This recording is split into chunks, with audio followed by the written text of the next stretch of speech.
Exam में question तो पूरे अटेम्प्ट करते हो पर मार्क्स अच्छे नहीं आते। पहले इन दोनों फोटो को ध्यान से देखिए, आपको इन दोनों में क्या अंतर नजर आ रहा है।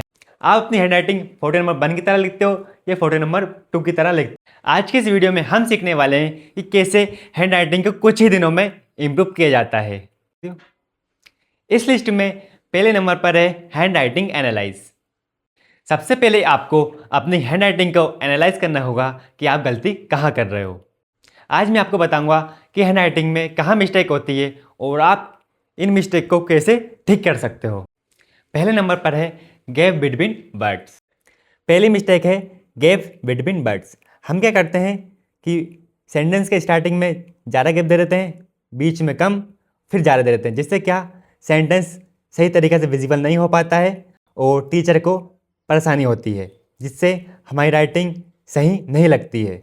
इसका सॉल्यूशन क्या है कि हमको हर वर्ड्स के बीच में एक सेम गैप देना है, जिससे क्या हमारा सेंटेंस सही तरीक़ा से विजिबल होगा, एग्जामिनर को और टीचर को चेक करने में ज़्यादा परेशानी का सामना नहीं करना पड़ेगा। इसमें अपन एक रूल अप्लाई कर सकते हो, 1 पेन या 1 फिंगर रूल। जैसे कि दोनों वर्ड्स के बीच में एक पेन की दूरी या फिर एक फिंगर की दूरी, ये वाला रूल अपन अप्लाई कर सकते हैं। दूसरे नंबर की मिस्टेक क्या करते हैं हम, साइज ऑफ लेटर। जैसे हम अपने सेंटेंस का साइज या तो बहुत छोटा कर देते हैं या फिर छोटा और बड़ा कर देते हैं या फिर बहुत बड़ा कर देते हैं, जिससे हैंड राइटिंग अच्छी नहीं दिखती है। इसका सॉल्यूशन है कि हमको लेटर का साइज बिल्कुल नॉर्मल रखना चाहिए। हमको हमेशा अपना सेंटेंस का साइज, अपने वर्ड्स का साइज हमेशा सेम टू सेम रखना है, ना ज़्यादा छोटा ना ज़्यादा बड़ा, जिससे राइटिंग अच्छी दिखती है और कॉपी चेक करने में आसानी होती है, जिससे आंसर आसानी से दिख जाता है। अब बढ़ते हैं हमारे तीसरे नंबर मिस्टेक की ओर, वो है स्टाइल। जैसे हम क्या करते हैं, स्कूल में अलग राइटिंग लिखते हैं, कोचिंग में अलग और एग्ज़ाम में अलग। स्टाइल को चेंज करने से ज़्यादा कोई दिक्कत तो नहीं है, पर इससे हमारी स्पीड और लेजिबिलिटी पर अफेक्ट पड़ता है। इसलिए हमको हमेशा एक सेम स्टाइल पर अपने आंसर, अपनी राइटिंग को लिखना चाहिए। अब बढ़ते अपने फोर्थ मिस्टेक पर। इसमें हम क्या करते हैं कि हम हमारे सेंटेंस, हमारे वर्ड्स को बहुत मोटा लिख देते हैं, बहुत ज़्यादा डार्क कर देते हैं, जिससे क्या होता है कि हमारी जो हैंड राइटिंग है वो अच्छी नहीं लगती है। इसका सॉल्यूशन ये है कि हमको हमारे पेन को थोड़े कम प्रेशर के साथ पकड़ना है। हम लिखते समय हमको थोड़ा प्रेशर कम देना है, हमको थोड़ा फ्रीली लिखना है। और दूसरा सॉल्यूशन है कि हमको हमारे रिस्ट को मूव नहीं करना है, हमको हमारे हाथ को मूव करना है। जैसे कि आई लिव इन सीहोर, मैंने अपने हैंड को मूव किया है, ना कि पहले रिस्ट को। हम क्या करते हैं कि ऐसे ऐसे अपने रिस्ट को मूव करते हैं, जिससे क्या होता है हैंड राइटिंग सही से नहीं आती है और लिखते समय परेशानियों का सामना करना पड़ता है और राइटिंग भी इम्प्रूव नहीं होती है। अब बढ़ते हैं हमारी फिफ्थ मिस्टेक की ओर, जो है टिल्टेड वर्ड।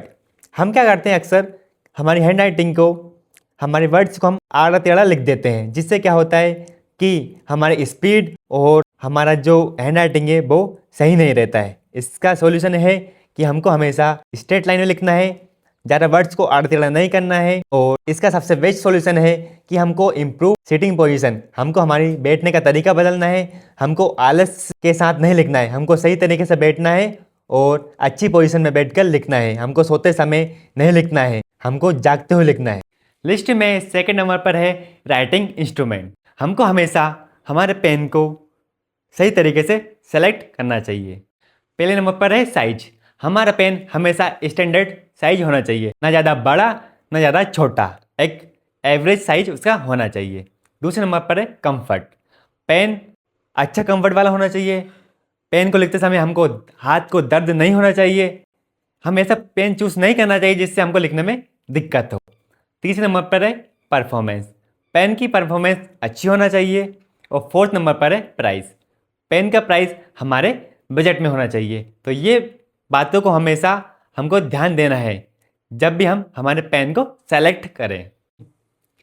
लिस्ट में तीसरे नंबर पर है सिटिंग पोजीशन।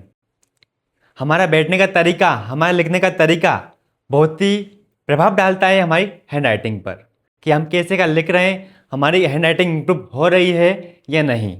हमको स्ट्रेट बैठ कर लिखना चाहिए, हमको सोते समय नहीं लिखना चाहिए, हमको एक स्टैंडर्ड पोजीशन में बैठ कर लिखना चाहिए।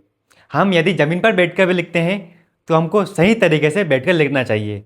यदि आपके पास टेबल चेयर हो तो आपको कोशिश करना है कि हमेशा टेबल चेयर पर ही बैठकर लिखें और हमेशा अपनी स्पाइन को स्ट्रेट रखें और अपना सिटिंग पोजीशन ठीक रखें, जिससे क्या हमारा ध्यान भटकता है और हमारी हैंड राइटिंग पर प्रभाव पड़ता है, जिससे हमारी राइटिंग अच्छी नहीं आती है।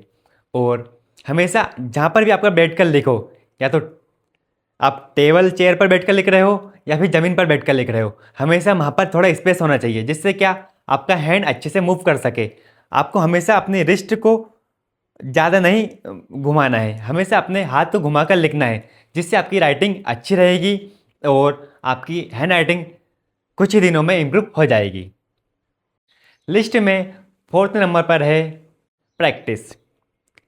स्टूडेंट, हम बिना प्रैक्टिस के, बिना प्रयास के लाइफ में सक्सेसफुल नहीं हो सकते। उसी प्रकार हमको हमारी हैंड राइटिंग इम्प्रूव करना है तो हमको प्रैक्टिस करना ही होगा। प्रैक्टिस के लिए आप क्या करें कि आप अपना सिलेबस में से कोई सा टॉपिक निकाल लें और उसका रिवीजन करें और उसको ही बार बार लिखें, जिससे क्या होगा, आपकी हैंड राइटिंग भी इम्प्रूव होगी और आपका सिलेबस भी पूरा होता जाएगा। आपको हमारी हैंड राइटिंग इम्प्रूव करने का तरीका कैसा लगा, वीडियो में कमेंट सेक्शन में ज़रूर बताएं। वीडियो को लाइक करें और चैनल को सब्सक्राइब करें और वीडियो को शेयर भी ज़रूर करें अपने दोस्तों के पास। आज की इस वीडियो में इतना ही, मिलते हैं अगले वीडियो में। सीताराम।